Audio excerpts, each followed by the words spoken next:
再来看这美国卡球队堪萨斯酋长队，伊才拄摕到冠军，结果煞伫游行活动结束了后，发生枪击的事件。目前是有1个人死亡，至少29个人是受伤。球队中的这19个人是互枪去弹到的。球队即马是发出声明，谴责这款暴力的行为，这也是美国今年度第48件大规模的枪击案。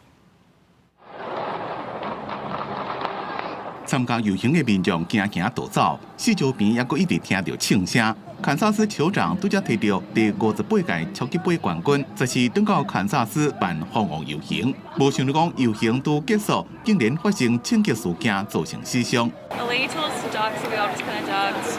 We heard a couple shots, but yeah, basically everyone just immediately kind of instinctively crouched down. We do have 3 persons detained and under investigation for today's incident.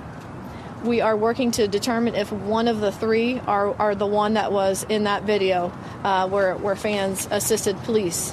估计伫咧14有100万人参加堪萨斯市的疯狂游行。酋长对尾啊发表声明，讲对毫无意义的暴力行为感到悲痛，也确认球队所有人拢平安。不过枪击意外发生的地点就伫咧游行路线的终点堪萨斯市联合车站附近，现场警力随疏散民众，并且开始追掠嫌犯。受伤的人内面有真侪是青少年，警方也搁伫咧调查嫌犯的身份甲犯案的动机。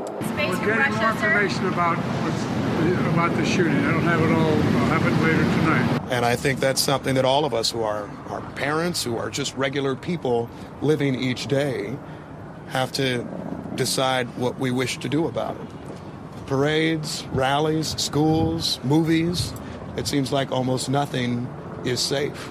这已经是今年全美国第48件大规模枪击事件。专家讲，这种伫咧开放空间办的大型活动，无可能会当确保绝对安全。尤其堪萨斯所在地密苏里州，并无要求民众伫咧买或者是有枪进前，就要摕到州政府的许可或者是执照。互密苏里州成为全美国枪击死亡率上悬的州之一。